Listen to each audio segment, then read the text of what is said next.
Okay. सबसे पहले तो सेशन को दो तीन पार्ट्स में डिवाइड करेंगे। फर्स्ट, एग्जाम की रिलेटेड चीजें, and second, how to face your exam. तो सबसे पहले तो नाउ बिफोर एग्जाम तुम्हारे क्या क्या चीजें कवर अप होनी चाहिए, ड्यूरिंग द एग्जाम तुमने क्या मेंटेलिटी रखनी चाहिए, और कितने अटेम्प्ट करने चाहिए, क्या overall your should be schedule and preparations. So regarding that, सबसे पहले तो अभी देखो, 1.5 2 साल जो पढ़ना था तुमने पढ़ लिया है। अभी से लेके मेन एग्जाम तक, जब भी एग्जाम चालू है तब तक कोई भी न्यू चीज मत पढ़ो। जो तुमने ऑलरेडी पढ़ी है वही पढ़ना है। अगर तुम एंड मोमेंट पे कुछ नया पढ़ेंगे, जरूरी नहीं कि वो सही हो, पर प्रॉब्लम ये है कि उसके मेथड्स अलग होते हैं, जिसकी वजह से तुम ज्यादा कंफ्यूज हो जाते हो। और इस टाइम पे तुम्हारा माइंड इतना फ्रेजाइल होता है कि कोई नए चीज जैसे ही सामने आ जाती है, तुम उससे होने वाला इम्पैक्ट नॉर्मल इससे डबल होता है। कि भाई ये तो मैंने पढ़ा ही नहीं, ये तो मैंने देखा ही नहीं, ऐसा कैसा होता है, ये तो कभी पहले देखा ही नहीं। तो इससे जो फ्राइटनिंग मोमेंट्स आते हैं ना, वो बहुत ज्यादा होते हैं। और फिलहाल सबसे ज्यादा मैटर करता है कि तुम कितने ज्यादा पॉजिटिव है। तो यहां से लेके मेन एग्जाम कंप्लीट होने तक ये मैटर नहीं करता है कि तुम्हारा क्या प्रिपरेशन है, तुम कितने टैलेंटेड है, ये सब सेकेंडरी। प्राइमरी तुम्हारा माइंड, वो सबसे ज्यादा स्टेबल होना चाहिए, वो सबसे ज्यादा पॉजिटिव होना चाहिए। That is the most important, that is सबसे बड़ा हथियार तुम्हारा वही है कि तुम कितने पॉजिटिव है। तो नो न्यू थिंग्स, तो ये पहला पॉइंट दिमाग में याद रखना है। जो पहले पढ़ा है, मॉड्यूल पढ़ा है मॉड्यूल पढ़ सकते हैं, स्कैनर पढ़ा है स्कैनर पढ़ सकते हैं, कोई पेपर्स पढ़े आरटीपी एमटीपी वो पढ़ सकते हैं। यहां से नया चीज नहीं। दूसरी चीज, सर क्या पढ़ना? तो पेपर्स, पास पेपर्स या फिर बीसी के राउंड जो चालू है, जो भी राउंड चालू है, ये सब this is only the part and parcel of your study. तो यही पढ़ाई है। अगर ऐसा बोलूं कि आज से ये पढ़ना है, तो तुम एक लाइन लेंथ नहीं लगा सकते कि इतने दिनों में ये चैप्टर कंप्लीट करना है, ये सब्जेक्ट कंप्लीट करना है। ऐसा नहीं होने वाला है। तुम्हारी पढ़ाई उस मैनर में नहीं चलेगा। तो हो सके तो पेपर्स ज्यादा से ज्यादा दो। Papers is your way of study, क्योंकि पेपर में क्या होता है, अलग अलग कॉन्सेप्ट्स कवर होंगे, अलग अलग चैप्टर्स कवर होंगे, सब्जेक्ट ज्यादा कवर हो जाएंगे, वो होगा। तीसरा, कि पेपर में कितने मार्क्स आ रहे, कितने अटेम्प्ट कर पा रहे, ये मैटर नहीं करता है। एज लॉन्ग एज तुम पेपर को अटेम्प्ट करके वो 3 घंटे 2 घंटे जो पेपर के है उसको स्टेबल मैनर में तुम देख पा रहे हो। तो सबसे ज्यादा मैटर करता है कि तुम कितने स्टेबल है। तो 3 घंटे के पेपर के अंदर तुमको क्या चीजें देखनी है, तुमको क्या आ रहा क्या नहीं आ रहा, वो प्राइमरी नहीं है। सेकेंडरी पहला देखो कि मैं कितना अटेम्प्ट कर पा रहा।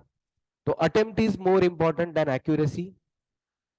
जितना अपने को लगता है उससे कई गुना इजी पेपर रहेगा। जानबूझ के मैंने एक दो पेपर बहुत मुश्किल निकाले, कि वो एक रीजन था कि तुमको प्रिपेयर्डनेस होना चाहिए कि मेन एग्जाम में इससे खतरनाक पेपर आ सकता है, या ऐसा लेवल का पेपर आ सकता है। तो उस मोमेंट पे तुम्हारा माइंडसेट क्या है? तो सबसे पहले वो मैटर करता है कि पेपर डिफिकल्ट आने ही वाला है, चारों में से एक पेपर श्योर शॉट आने वाला है, और ऐसा आने वाला है कि तुम सोच भी नहीं सकते। कि तुम ऐसा बोलेंगे कि भाई ये पेपर हमने तो ये सब्जेक्ट ऐसा सोचा ही नहीं था, ये चैप्टर आ ही नहीं सकता, ये कॉन्सेप्ट के ऊपर तो आज तक क्वेश्चन ही नहीं पूछे, इतना लेंदी पूछते क्या। ऐसा कुछ तो होने वाला है चारों में से एक पेपर में। और वहां पे ये मैटर करता है कि तुम कितने ठंडे दिमाग से पेपर के अंदर रहते हो और पूरा पेपर कंप्लीट करते हो।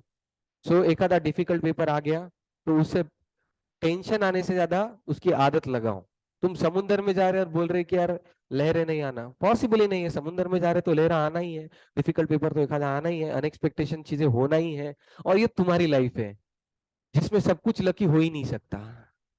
ठीक है ना? हर एक को एक बार लाइफ में ऐसा लगा रहेगा कि मेरे साथ ही ऐसा क्यों, और वो तुम्हारे साथ ही होने वाला है।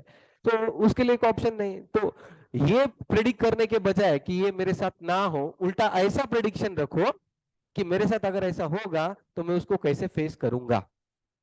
तो ये एटीट्यूड रखो। ये एटीट्यूड दिमाग से हटा ही दो कि मेरे साथ ऐसा होने ही नहीं वाला है। तो नहीं वाला है, तुम्हारे साथ श्योर शॉट होने वाला है। बस कि जब होगा, you should be stand still over there and you should be ready to face it. ये चीज ध्यान में रखना है। तो पेपर्स से माइंड प्रिपेयर करो। राउंड्स जैसा तुम्हारा पढ़ाई कवर करता है, वैसा ही तुम्हारा माइंड भी प्रिपेयर करता है।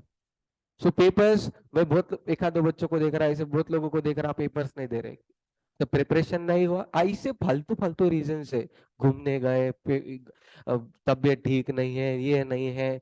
तुम्हारे खुद को ही प्रूफ है भाई, हमको नहीं पता बाकी तुम क्या है। तो जितने ज्यादा पेपर्स देंगे, वो जितना पढ़ाई के लिए प्रिपेयर कराता है, उतना तुम्हारे माइंड को भी प्रिपेयर कराता है। वो चीज याद रखो। थर्ड थिंग, पेपर में तुमको क्या क्या चीजें करनी है। सो जब भी पेपर मेन एग्जाम के अंदर जाना है, सो एक्स्ट्रा कैलकुलेटर कंपलसरी रखो, सेम स्टाइल का जो तुम यूज कर रहे। नहीं तो जनरली क्या होता है कि तुम दूसरे स्टाइल का लेके जाते हो, तुम्हारा हैंड उसके ऊपर बैठे वाला नहीं रहता है। और ऐसे बीसीए के बच्चों के कितने तो भी किस्से बताता हूँ, उनका कैलकुलेटर 2 साल बहुत इज्जत दिया, एग्जाम के बीच में जो बंद पड़ गया। ठीक है। और तो ऐसा पैनिक हो जाता है, आजू बाजू से कैलकुलेटर भी मिल जाता है, दयावान बहुत बच्चे दे देते आजू बाजू वाले, पर प्रॉब्लम यह है कि उनका और तुम्हारा कैलकुलेटर अलग होता है। फिर वो तुम्हारे शॉर्टकट्स कभी काम करते कभी नहीं करते, और पैनिक सिचुएशन में तो और ज्यादा होता है। सो अभी टाइम है, तुम्हारा जो कैलसी है exact same replica copy market में जाओ, ढूंढो और लेके आओ, उसकी पूजा करो। तो कैलकुलेटर, जो भी तुम्हारा एग्जाम का है, वो प्रॉपर सेट बना के रखो। क्या proper set? Hall ticket, pad तुम्हारा, पेन, पेन पेंसिल, ये सब, इरेजर वगैरह, ये वो बाजू में रखो। और वो जो बैग बाजू में रखे वाली है, एक दूसरी बैग में से सब यूज करना, उधर टच नहीं करना। नहीं तो एक जादुई शक्ति आएगी एग्जाम के दिन, उसमें से कुछ गायब हो जाएगा। ठीक है। सो ये जो चीजें हैं अवॉइड करने के लिए सबके दो दो सेट्स करो। गांव भर के कोल्ड कॉफी के खर्चे तुमने स्टेशनरी में डाले वाले हैं घर वालों के लिए, तो वो स्टेशनरी रियल में परचेस करो इस बार। ठीक है। 2 कोल्ड कॉफी के खर्चे में पूरी स्टेशनरी आती है। सो इरेजर, पेन, पेंसिल जो भी है, सब 2 का सेट पर रखो, एक सेट अलग और एक सेट यहाँ पे रखना है। Watch compulsorily, digital watch main exam में अलाउड नहीं है, बहुत लोगों को आदत हो गई है, तुम्हारी वो स्पोर्ट्स डिजिटल वॉच जो भी है वो एग्जाम में अलाउड नहीं है। एनालॉग वॉच अलाउड है, और एनालॉग वॉच कंपल्सरी चाहिए। एनालॉग वॉच रखो तो एग्जाम में ट्रैकिंग कर सकते हो, time tracking. So time tracking के लिए वो सब होना, जैसा माहौल चालू है, पानी की बोतल वगैरह ये सब रेडी रखना, अपना सब सेट, ये रहना। एग्जाम सेंटर के मिनिमम 45 मिनट्स पहले जाओ, पहले पेपर को, क्योंकि तुमको एग्जाम सेंटर से थोड़ा जान पहचानत में आना चाहिए। 15 मिनट्स बिफोर तुमको पेपर दिया जाता, जो राइटिंग वाले पेपर है, अकाउंट्स एंड लॉ, 15 मिनट पहले क्वेश्चन पेपर हाथ में मिलता है। ये याद रखो कि बहुत बार ऐसा हो चुका है कि सेंटर पे कोई कोई क्लासरूम में बच्चों को डॉट टाइम पे पेपर देते, 15 मिनट पहले नहीं देते, क्योंकि उनकी गलती नहीं है, वो जो इन्विजिलेटर होते हैं वो सीए के नहीं होते। तो वो 10वीं 12वीं 11वीं के पेपर्स के बीकॉम के रहते हैं, उनको ये कॉन्सेप्ट ही नहीं पता रहता कि 15 मिनट पहले क्वेश्चन पेपर और आंसर शीट बाद में। वो गधे लोग उल्टा 15 मिनट पहले पेपर आंसर शीट दे देते, क्वेश्चन पेपर बाद में। क्या करना? सो तुम्हारा जो भी क्लासरूम में है, 20 मिनट पहले जाना, 15 मिनट पहले रिमाइंड कराना पोलाइटली कि सर क्वेश्चन पेपर 15 मिनट पहले रहता है। और हर एक जन जाके मत करो, उन्हें गुस्से में आ जाएगा। तो भाई देखो, तुमको समझ में आता 5 मिनट पहले उसकी तैयारी चालू है कि नहीं, क्वेश्चन पेपर बांटने की वगैरह ये सब की। अगर तुमको दिख रहा कि कुछ नहीं चल रहा, तो तुम, अभी इतने बच्चे अपन बीसीए के, तो 2 बच्चे उसको समझाने को ले जाओ, और एक बच्चा बाहर जाके, सेंटर में एक सीए होता है कंपलसरी, एक चार्टर्ड अकाउंटेंट होता है हर सेंटर में, उनको बताओ कि सर 15 मिनट पहले क्वेश्चन पेपर मिलना चाहिए, देरे नहीं है तो हम एक्स्ट्रा 15 मिनट्स बाद में लेंगे। ये मैं तुमको प्रिपेयर करा के रख रहा हूँ, 95% केसेस में ये सिचुएशन नहीं आएगी, 5% में आने के चांसेस है। तो ये याद रखना कि 15 मिनट्स बिफोर क्वेश्चन पेपर अपने हाथ में होना चाहिए। ठीक है। तो ये चीज के लिए, और तब गांव भर का चिल्ला चोट वगैरह करने की जरूरत नहीं है, एक जन से उसको समझाओ, एक जन वो सीए को ढूंढो, वो करा देगा तुमको। और तब तुमको ग्रुप में ही काम करना पड़ेगा, सीधा बोलने का, हम पेपर ही सबमिट नहीं करते जब तक एक्स्ट्रा टाइम नहीं देते।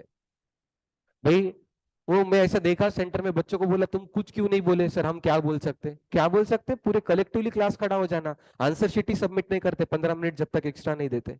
सिंपल सी बात है, तुम्हारे 15 मिनट है, तुमको झगड़ना पड़ेगा, बाकी कोई नहीं आने वाला है। ठीक है। तो वो 15 मिनट का ध्यान में रखो, बहुत सारे बार ऐसा होता है सेंटर में कि वो इन्विजिलेटर को पता नहीं होता है। रोल नंबर्स वगैरह ध्यान देते समय प्लीज आराम से, वहां पे तुमको नंबर भी लिखना होता है और वो गोल गोल गोल गोल करना भी होता है। तो एक आध मिनट एक्स्ट्रा गया तो भी चलेगा, प्रॉपर जो तुम्हारा नंबर है वहीं पे सर्कल करो, एक बार क्रॉस चेक करो, गड़बड़ मत करो, एक आध मिनट एक्स्ट्रा पे क्वेश्चन पेपर हाथ में जान दो, यहाँ पे गलत हो गया पूरे आगे के 2-3 घंटे वेस्ट हो गए। सो रोल नंबर डालते समय, सब चीजें करते समय प्रॉपरली देखो। बीसी के ऑफिस में लगाया वाला है कि तुम्हारी कैसी दिखेगी पीला पेज, तो वो तुमको एक लगा तो फोटो डाल देंगे ग्रुप के ऊपर, देख लो कि एक बार कैसा रहता है, क्या क्या फिलअप करना होता है।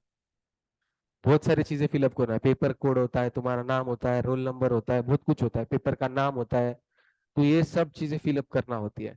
उसमें मिनिमम 2-4 मिनट जाएंगे, तो आराम से जाने दो, कोई प्रॉब्लम नहीं है।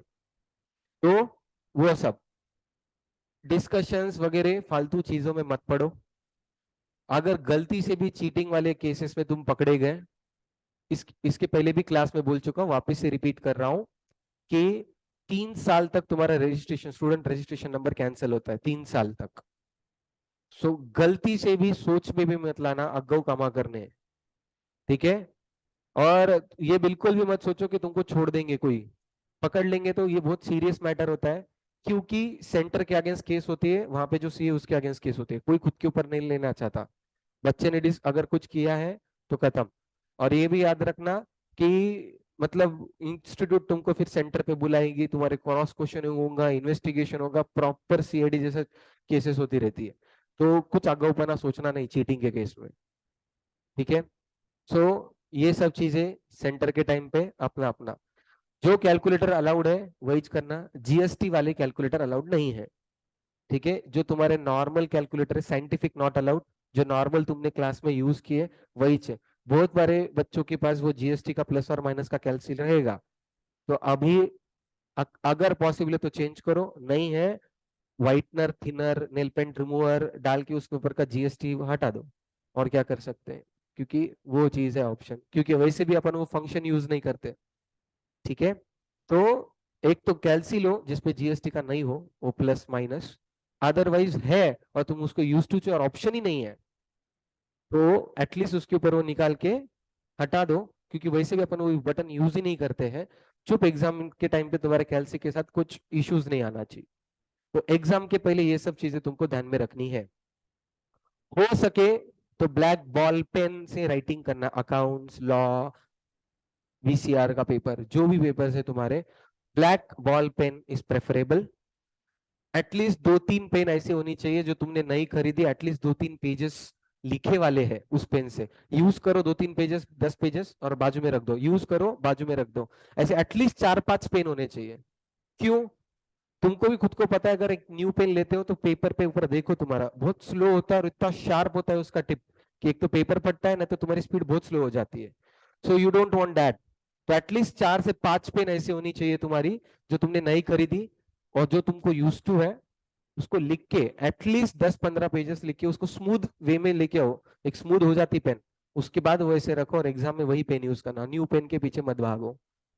तो ये बेसिक टिप्स है, यहां से लेके मेन एग्जाम तक, नो एक्स्ट्रा चीजों के रिलेटेड फूड हैबिट्स, आइसक्रीम या एक्सट्रीम कोल्ड, एक्सट्रीम हॉट, ऐसा कुछ भी आगो मत खाओ। देखो, यहाँ की हेल्थ की मोस्ट इंपॉर्टेंट है, तुम्हारे पूरे 2 साल की मेहनत एक बीमारी लेके डूब सकती है, तो तुम्हारे हेल्थ के रिलेटेड तुमको कॉन्शियस होना पड़ेगा, and this is the time. और इससे ज्यादा क्या वेट करने वाले तुम, यू डोंट हैव टाइम। यहां से food habits and sleep habits पूरे चेंज करो, ठीक है। सो बहुत सारे बच्चों ने बोला कि एग्जाम टाइमिंग में सर राउंड्स लो बीसे के, उसका एक रीजन था धूप नहीं लगना, नहीं तो हम राउंड लेंगे धूप लग जाएगा, मेन एग्जाम नहीं दे पाए, तो लगा तो एक आध दो पेपर ले लेंगे वो जो तुम्हारा एग्जाम टाइम है, पर वो इतना धूप वाला टाइम है कि वो आजकल वो धूप लग रही, तो बहुत ज्यादा इश्यूज आ रहे, so try to avoid that. So main exam को तो वो ऑप्शन नहीं है, वहां पे तो जाना ही है, तो मैं तो जैसा बोला 45 मिनट्स पहले जाना है, मिनिमम 45 मिनट्स। हो सके कार में जाओ, ऑटो में जाओ, टू व्हीलर में एकदम हीरोपंती से जाना नहीं है, अगर जाने का चाहे तो पूरा एकदम आतंकवादी बन के जाओ, एकदम ऐसा पूरा कवर दस्ती ये वो, सिर्फ आंखें दिखनी चाहिए, वो भी गॉगल लगा के। हाँ ठीक है, मजाक नहीं है एक्चुअली। वो 2 मिनट ही लगते धूप लगने को। ऐसा नहीं रहता कि एक एक घंटा में धूप में घूमे तो धूप लग गई। वो एक मिनट होता है जहां पे तुम्हारे बॉडी का टेम्परेचर अचानक से सडन गिरता है या चढ़ता है, तो उसकी वजह से धूप लग जाती है। सो ट्राई करो कि फ्रेंड्स फ्रेंड्स मिलके 4 व्हीलर या ऑटो में जाए, नहीं हो सकता 2 व्हीलर पे ही जाना पड़ रहा है, मम्मी बन के जाओ, और क्या करते हैं। हाँ, तो ये सब चीजें बेसिक चीजें हैं। क्वेश्चन नंबर का सीक्वेंस चेंज कर सकते हैं क्या सर? क्वेश्चन नंबर का सीक्वेंस चेंज कर सकते हैं, नो प्रॉब्लम। 8 6 4 3 2 कुछ भी कर सकते हैं, कोई problem. But all submit together. अगर क्वेश्चन नंबर 2 में ए बी है तो 2A इधर और 2B उधर, वैसा नहीं। अगर तुमको बाद में भी सॉल्व करना है, 2A लिखो, एक पेज छोड़ो 2B के लिए, और बाद में आके वहां पे जाके लिखो, वो अलाउड है। सबमिट्स अलग अलग पेज पे मत रखो, सेम सबमिट सेम पेज पे होने चाहिए, सब एक साथ होना चाहिए। सीक्वेंस कुछ भी हो सकता है, कोई इश्यू नहीं है। एक बहुत माइनर सा है पर बच्चे भूल जाते हैं, सप्लीमेंट जैसे ही लेते हो वहां पे ना, जो इंस्टीट्यूट का आंसर शीट होता है वहां पे लिखना पड़ता है कि तुमने कौन से क्वेश्चन अटेम्प्ट किए। 1 2A 2B ऐसा टिक करना पड़ता है, फर्स्ट पेज पे होता है कि उसमें कौन से क्वेश्चंस तुमने अटेम्प्ट किए, वो क्वेश्चंस को टिक करना होता है। मैं तो जनरली बोल देता हूँ पहले जिसमें सब टिक कर दो, जानना ना, वो ढूंढते बैठेंगे आपने को क्या है। बाद में अगर तुम लिखे और उन्होंने नहीं कर रहा तो इश्यूज जाते। तो एक्चुअली जितने अटेम्प्ट करने वाले वो टिक करो सीरियस नोट पे। कुछ होता क्या सर नहीं टिक करे हम भूल गए? 90% केसेस में कुछ नहीं होता है। वो किस चीज के लिए है वो मैं बताता हूँ। बहुत सारे बच्चे सप्लीमेंट बांध देते हैं और वो क्वेश्चन टिक कर देते हैं। तो सप्लीमेंट अगर तुम्हारी गायब हो गई तो इंस्टीट्यूट के पास कुछ तो प्रूफ होना चाहिए, या तुम्हारे पास प्रूफ होना चाहिए कि मैंने वो क्वेश्चन अटेम्प्ट किया था। इसीलिए मेन बुकलेट के सामने ही टिक किया जाता है कि ये तुमने क्वेश्चन अटेम्प्ट किया और कितने सप्लीमेंट्स तुमने जोड़े हैं। तो गलती से भी सप्लीमेंट जोड़े वाला नंबर लिखना मत भूलो। अगर लिख दिए और गलती से सप्लीमेंट इधर उधर हो गई, तुम्हारे पास कुछ भी नहीं बचता है। तुम बोल ही नहीं सकते कि मैंने लिखा था और सप्लीमेंट ही नहीं है। तो सपोज एक सप्लीमेंट लिया है, 2 सप्लीमेंट लिया है, वो स्टार्टिंग में लिखना होता है कितने सप्लीमेंट लिए तुमने। तो सप्लीमेंट लिखा वाला नंबर डालो, एंड कौन से क्वेश्चन अटेम्प्ट किए वो भी टिक करो। वो फ्रंट पेज पे होता है, वहां पे वो बताएंगे। नहीं बताए तो तुम याद रखो कि ऐसा होता है। Okay, clear? Now next moving to MCQs में कितने अटेम्प्ट करने चाहिए questions. What should be your MCQ के रिलेटेड चीजें। नाउ एमसीक्यू का एकदम देखो, मैं किसी एक बच्चे को बताना कि तूने कितने अटेम्प्ट करना, उससे अच्छा तुम खुद को, मेरे से ज्यादा तुम खुद को अच्छे से जानते हो कि तुम्हारे क्या एवरेज स्कोर पॉसिबल है, तुम कितना स्कोर कर सकते हो, वो सब चीजें। इसके पहले भी बताया था, अभी भी वही चीज रिपीट कर रहा हूं। अगर तुम्हारा स्कोर तुमको खुद को पता है कि सर मेरे को 50 55 आते हैं, अगर तुमको पता है कि तुमको 50 to 55 स्कोर आता है, maximum 10 mark 10 questions extra attempt करो। मतलब 55 स्कोर आता है, 65, तो मैक्स 70 तक क्वेश्चन अटेम्प्ट करेंगे तुम। 30 क्वेश्चन स्किप कर देंगे या 25 क्वेश्चन स्किप कर देंगे। देखो, निगेटिव के वजह से फेल हुए वाले रिजल्ट बीसीए में हर साल 2 आते हैं, हर साल। 2 ऐसे बच्चे होते हैं जिनका स्कोर 200 के ऊपर है, मैथ्स का स्कोर 38 39 है, और उन्होंने अटेम्प्ट इतने ज्यादा कर दिए कि निगेटिव की वजह से 39 हो गया, 38 हो गया। सो 80 80 मार्क का अटेम्प्ट है, 40 मार्क है, 40 मार्क है और 80 मार्क का अटेम्प्ट है, तो 40 क्वेश्चन रॉन्ग है, तो 10 मार्क निगेटिव की वजह से गए। तो ये जैसे कितनी भी अटेम्प्ट मत करो, नहीं आता नहीं आता, एक्सेप्ट द फैक्ट, और स्किप करना ही उतना इंपॉर्टेंस है। तो मैं ये नहीं बोल रहा कि 40 ही अटेम्प्ट करके आओ, सर ने बोला गलत नहीं जाना, 40 ही अटेम्प्ट करके भाई फिर तो गारंटेड गया बाहर। सो मिनिमम अटेम्प्ट कोई भी बच्चे का 60 होना चाहिए, ठीक है। 40 तो पासिंग कुछ लगते हैं, 5 10 तो मैं एक्स्ट्रा अलाउ कर रहा, सेफ्टी के लिए 5। तो भाई 55 से 60 के नीचे का अटेम्प्ट मेरे को सुनाई भी नहीं देना चाहिए।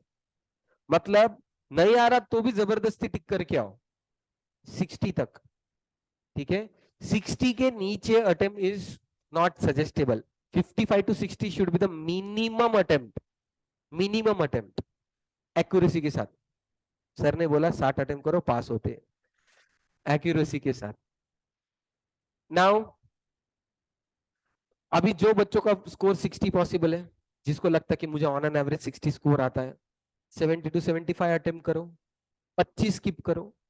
जिसका 70 आता है, 70 आता है भाई 80 to 85 अटेम्प्ट करो, 75 आता है 85 अटेम्प्ट करो, 15 स्किप करो, ठीक है। Once you cross your average score more than 80 और 85, अगर तुम एग्जाम में जाते हो और तुमको पता है कि मैंने 80 मार्क्स से लेके 85 मार्क तक अच्छा खासा एक्यूरेसी मेंटेन किया है, 80 to 85 का मुझे अच्छे मार्क्स से आ रहा है, वो बच्चों ने एक भी स्किप नहीं करना, एक भी। 100 मार्क का लिख के आना है पेपर, आता नहीं तो भी। सिंपल सा लॉजिक है।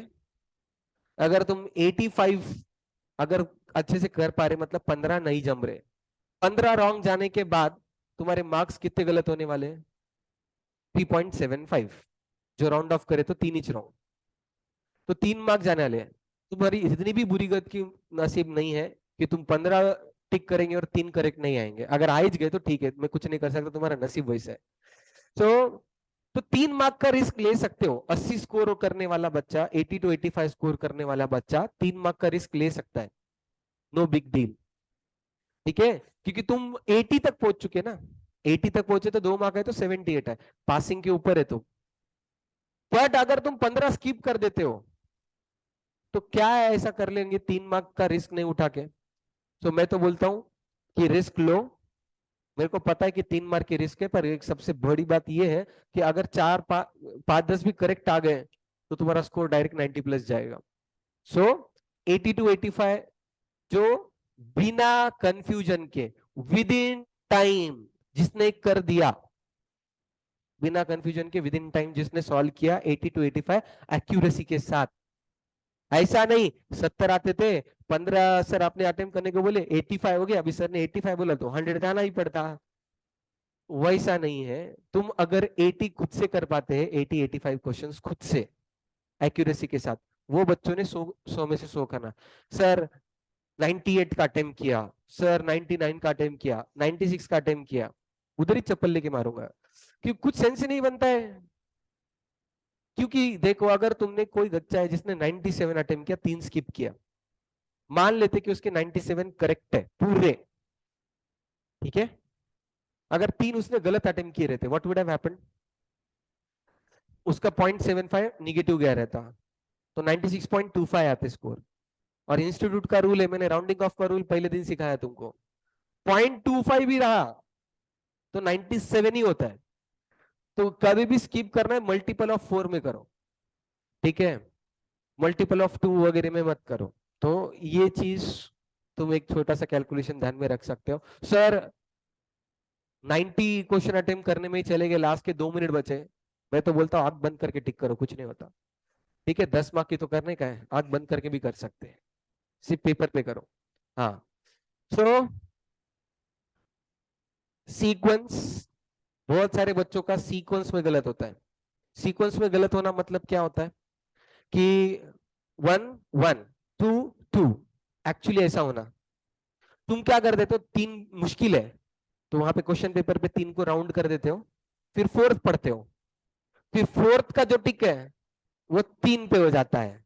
और ये महाशय को समझ में कब आता, जब ये कॉलम खत्म होता है।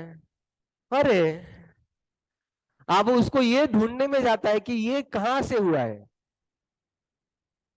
तो बीच बीच में से हर क्वेश्चन के बाद ट्राई करो कि कौन से क्वेश्चन का किधर टिक हुआ है, ठीक है।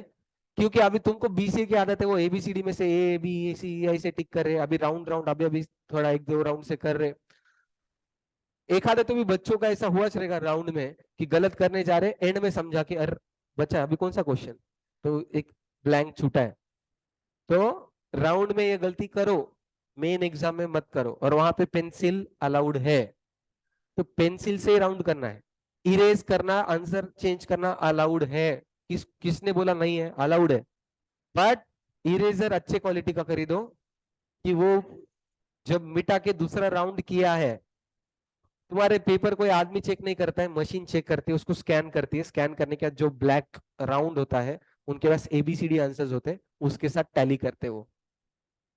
तो इसके लिए पेन इरेजर लो, अच्छे से वो पेंसिल वाला पार्ट हटा दो, तो तुम्हारा एक आंसर दिखना। अगर तुम्हारे वो अच्छे से मिट नहीं गया, तो मशीन को लगता है कि तुमने दो आंसर्स दिए, और दो आंसर देने की वजह से वो चेक नहीं करता है, ठीक है, उसको रॉन्ग कर देता है। तो अच्छे से इरेजर से हटा दो, इतना भी नहीं कि वो आंसर शीट फट जाना, तो आराम से। तो वो सब चीजें, आंसर चेंज करना अलाउड है, नो वरीज।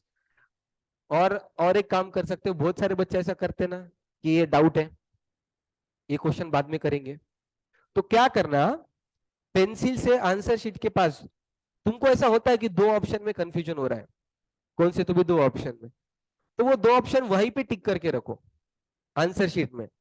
तो एंड में अगर टाइम नहीं बचा, तो वो दोनों में से एक को सर्कल करेंगे। अगर टाइम नहीं रहा, वापस से क्वेश्चन पढ़ेंगे, भूल जाएंगे। उससे अच्छा दो ऑप्शन कौन से कंफ्यूज हो रहे, उसको टिक वहीं पे करके रखो शॉर्ट में, तुमको समझ में आ जाना कि बाद में गड़बड़ में भी अगर टिक करने की बारी आई, तो वो दो में से एक टिक करेंगे अपन। समझ में आया क्या?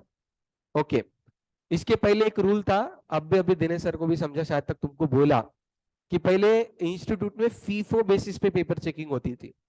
FIFO is first in first out. जो भी पहला क्वेश्चन अटेम्प्ट करेंगे, उसमें अगर 2 मार्क आए और एक्स्ट्रा क्वेश्चन अटेम्प्ट किया है और उसमें 8 मार्क आए, तो 8 काउंट नहीं होंगे, 2 ही काउंट होंगे। तो वो रूल साइलेंट कर दिया उन्होंने, इसकी वजह से जिसमें भी ज्यादा है वो ऐसा आना, ऐसा इंटरप्रिटेशन निकल रहा है, but not confirm, but more और लेस दैट इंटरप्रिटेशन ब्रिंग्स, क्योंकि उन्होंने वो पॉइंट कट किया, पर ऐसा किधर भी नहीं बोला है कि जहां में जो जो मार्क्स ज्यादा है वो वाला क्वेश्चन आंसर पकड़ेंगे। तो सबसे ज्यादा तुम्हारी रिस्पॉन्सिबिलिटी ये बनती है, एडिशनल अटेम्प्ट ही मत करो, इतना टाइम ही नहीं है। अगर कर भी दिए, तो तुमको खुद को पता है कि इसके ऑप्शन वाला ज्यादा मार्क्स लाएगा या कौन सा, जो तुमको खुद को लगता है कि कम मार्क्स लाने वाला, इसको कट करो। ठीक है, तुमको पता रहता है कि ये जम रहा नहीं है मेरे को, तो उसको कट कर दो। क्वेश्चन छोड़ के एक्स्ट्रा क्वेश्चन अटेम्प्ट कर रहे हो, तो जो छोड़ दिए उसको कट करो। ऑप्शन वाले की बात चल रही है, सर ये क्वेश्चन नहीं जमा कट, ये नहीं जमा कट, सभी पेपर कट कट कर दिए। ऑप्शन वाले की बात चल रही है, दो में से एक क्वेश्चन कर रहे हो और उसका ऑप्शन अगर तुम सॉल्व कर रहे हो, तो जो तुमको लगता है कि कम कंटेंट है, जिसमें नहीं है, इनकरेक्ट है, वो कट करो सिर्फ। ओके। 3 घंटा प्रॉपर लो, हर एक घंटे के बाद एटलीस्ट ट्राई करो 30 to 35 मार्क्स का अटेम्प्ट हो रहा है कि नहीं। ये जनरली एडवाइस है, इसका कोई रूल नहीं है या कुछ नहीं है, मेरे को लगता बोल के मैं सजेस्ट कर रहा हूँ। क्वेश्चन नंबर 1 कभी भी अटेम्प्ट नहीं करना चाहिए। First, start from question number 2 direct. Institute generally tend करती है कि क्वेश्चन नंबर 1 मुश्किल डाले, तो बच्चा पहला क्वेश्चन पढ़ता है और थोड़ा सा कंफ्यूज या हैंग हो जाता है, या थोड़ा सा टाइम लगा नहीं, लेंदी रहता है। क्वेश्चन इजी भी रहा तो भी लेंदी होता है। अगर तुमको जचता है, अगर तुम्हारे स्ट्रेटेजी में बैठता है, इट इज माई सजेशन कि क्वेश्चन नंबर 1 पढ़ना भी नहीं, कुछ भी नहीं करना, क्वेश्चन नंबर 2 से चालू करना। 2 3 2 3 क्वेश्चन जब हो गए, उसके बाद वापस से 1 पे आओ और फिर 1 सॉल्व करो। अदरवाइज 1 दिखते समय बहुत इजी होता है, पर जब सॉल्व करने को जाता है, एक तो मुश्किल होता है, अगर मुश्किल नहीं रहा तो लेंदी होता है। तो क्या हो जाता है कि तुम्हारा क्वेश्चन नंबर 1 जो 20 मार्क का हो जाता है, 1 घंटा उसमें ही चले जाता है। फिर बच्चे को प्रेशर आता, और अब बाप, 2 घंटे बचे और 80 मार्क का पेपर, ये उधर ही छाटे। तो ये तो बेसिक एग्जाम के टाइम पे ये सब चीजें तुमको मेंटेन करनी है। Okay. Next, the most important, the most important, paper को जाते समय ये बोल के एंट्री करो हॉल के अंदर, और ये जोर से मन में बोल देना कि मुझे आज के पेपर में सिर्फ 40 या 50 मार्क ही चाहने वाले हैं, 50 मार्क का पेपर ही नहीं जमने वाला है। ये बोल के अंदर घुसो। क्या होता है, तुम है ना प्री माइंडसेट से जाते हो, मेरा फेवरेट अकाउंट्स, मेरे को इसमें 90 प्लस आते, इसमें 80 प्लस आते, लॉ मेरा घटिया, इसमें 40 तो भी आना, सो ऐसा कुछ तो बोल देते, और इंस्टीट्यूट एग्जैक्ट उल्टा गेम कर देती है। अकाउंट्स का पेपर दी मुश्किल निकाल देती है और लॉ का पेपर दी इजी निकाल देती है। सो ये नहीं होना। इसीलिए हर पेपर को जाते समय खुद की बाउंड्री इतनी नीचे कर दो कि इंस्टीट्यूट भी क्या जलील कर लेगी। खुद ही बोल दो 40 लाने वाले हैं तो क्या कर लेगा भाई। तो ये ऐसा क्यों बोल रहा हूं कि तुम्हारा माइंड, अगर तुम देखो, पढ़ाई करते समय तुम्हारे एम्स रखते समय में ये कभी नहीं बोला कि बच्चों 200 का इमेजिनेशन लाओ, तुम 200 लाएंगे। सो ये तब की बात नहीं चल रही है, एग्जाम में एंटर करते समय की बात चल रही है। कोई भी हो, कोई भी हो, जिसको 100 लाने अकाउंट्स में, वो भी बच्चे ने ये बोलनी चाहिए, ये बात बोलनी चाहिए मन के अंदर कि मुझे आज के पेपर में 40-50 ही लाने हैं। क्यों? एक क्वेश्चन नहीं जमा। तुम्हारा मेंटालिटी बता रहा हूं, तुम्हारा ब्रेन वहां पे कैसे काम करता है, माइंड कैसे काम करता है। एक क्वेश्चन नहीं जमा, तुम पैनिक, भाई आउट ऑफ लाना था, 90+ लाना था, एक क्वेश्चन नहीं जम रहा, अब कैसा। सपोज किसी बच्चों को 50-60 पहले से लाने थे, 60-70, अभी क्या होता है, 2 क्वेश्चन नहीं जम रहे, 2 क्वेश्चन टैली नहीं हो रहे, तो पैनिक होना शुरू हो जाते हैं।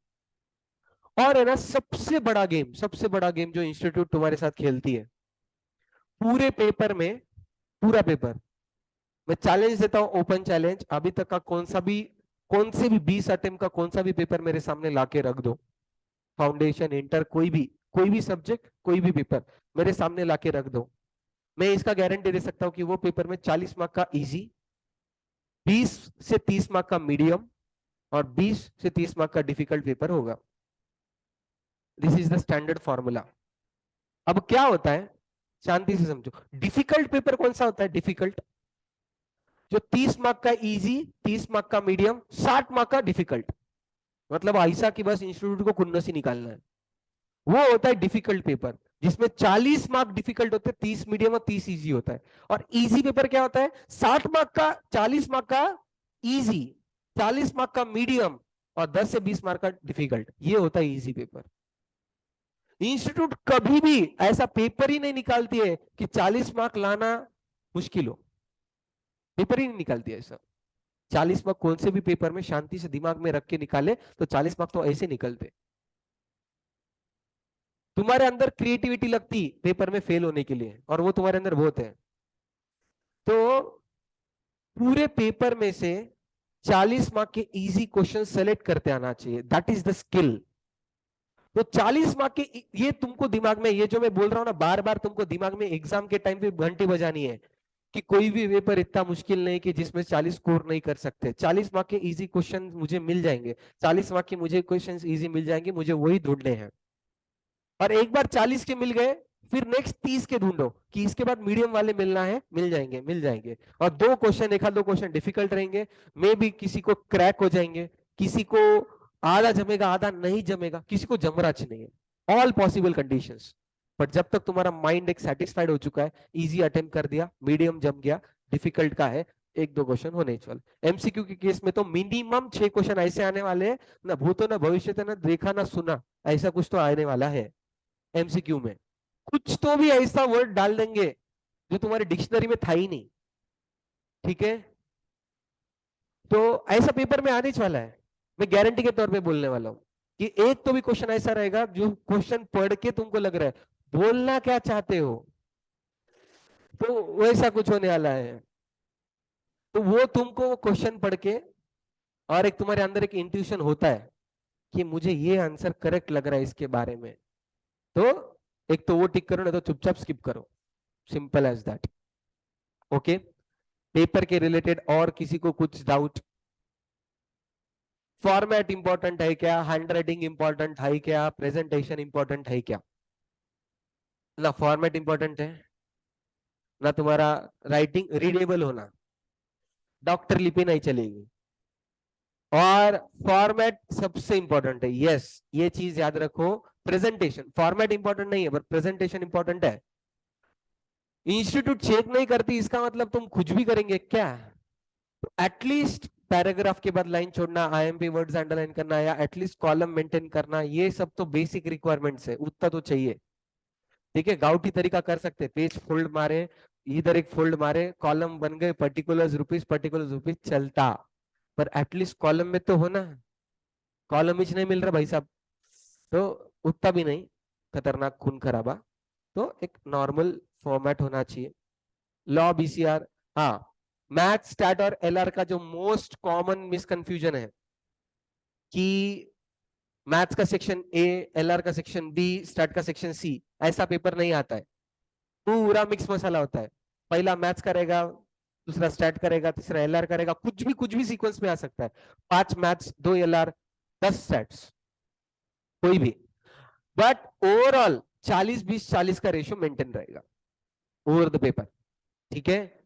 किसी की भी डायग्राम कॉपी मत करो, सेट्स आते हैं, हर एक के अलग अलग सेट्स होते हैं, उसका ऐसा दिख रहा, अपन भी ऐसा, ए भाई, हाँ, 4 सेट्स है अलग अलग, 4-5, तो तुम्हारा सेट और उसका सेट मैच ही नहीं हो रहा, चुप डिजाइन कॉपी कर रहे हैं। हाँ, सो, हाँ, तो ये चीज, सर अगर टिकिच करने का है कौन सा करूं, तो सबसे ज्यादा बार, अगर तुमको टिकिच करने का है सी ऑप्शन टिक करो, सबसे ज्यादा बार ये पॉसिबिलिटी है। ऐसा कोई भी नॉलेज देना उसकी सुनो मत कि सी सबसे ज्यादा बार होता है, बी सबसे ज्यादा बार होता है, ऐसा कुछ नहीं होता है, जो आंसर है वही आंसर रहता है, तो फिर सी सबसे ज्यादा बार होता है। हाँ, ये सच में सबने सुना है ना, एक बार तो भी सबसे ज्यादा आंसर सी होते हैं, ना तो बी होते हैं, ऐसा कुछ आगा बना नहीं सोचने का है, ठीक है। हाँ, ऐसा कोई रूल नहीं है। पेपर खत्म, पेपर खत्म, चुपचाप बाहर आने का, किसी के साथ डिस्कस नहीं करना, कुछ भी डिस्कस नहीं करना, आ जाना। डिस्कशन करने का चाहे ना, प्लान करके रखो किसको डिमोटिवेट करने का है, तो जैसे उसने बोला ये आया क्या, नहीं आया, मैं 4 लोगों से कंफर्म करा, तेरा ये आया नहीं। पहले सेंटर से भागो, किसी के साथ बातें मत करो, एकदम कोल ब्लडेड मर्डर होना, इकोनॉमिक्स का पेपर हुआ उसके दिन उसके घर जाना, उसको बोलना तेरे सब गलत, बोलना पेपर तो गए, छुट्टियां भी खराब करके छोड़ेंगे इसके लिए। सो पेपर होने के बाद चुपचाप घर पे आना, किसी के साथ कोई डिस्कशन नहीं, कुछ नहीं, आराम से घर पे आना, नेक्स्ट पेपर की प्रिपरेशन के लिए लगना। घर पे आते ही थोड़ा खाओ पियो सो जाओ, मिनिमम 1 घंटे की नींद लो, पेपर से जैसे ही वापस आए माइंड स्टेबल होता, सब्जेक्ट शिफ्ट होता, उसके बाद करो। रात भर येड़े तेड़े जैसा जगो मत, पेपर में नींद नहीं आना। पेपर के पहले if possible, if you believe so, Cadbury खा के जाना, कैफीन होता है, मेन ब्रेन फास्ट काम करता है, ठीक है, मस्त कैडबरीज वीबरीज खा के जाने जाना। हाँ। सर अभी फेल हुआ तो बोलना पप्पा ने कैडबरी खरीद के नहीं दिया, नहीं तो हम तो पास ही छोड़ने वाले थे। हाँ, सो, हाँ, अब कौन सी ब्रांड के खाना मेरे को क्या है, कैडबरी का मतलब उसमें डेरी मिल्क आना, बस कैफीन रहना चाहिए। Okay, okay, fine. और यहां से लेके एग्जाम तक फुल हैप्पी मूड में रहना, तुमको हैप्पी देख के लोगों को एसिडिटी होनी चाहिए, बोले इसका एग्जाम चालू है, ऐसा कैसा एकदम बार भारी, ठीक है। पेपर कैसा भी जाए, रिजल्ट तक बहुत भारी, रिजल्ट के दिन बोलना कुछ कंफ्यूजन हो गया, 12वीं के पेपर याद आ रहे थे, तो जो भी है, एग्जाम से लेके रिजल्ट तक यही बोलना है अपने को कि अपने साथ बहुत भारी होने वाला है। ओ क्या कह रहा है। हाँ,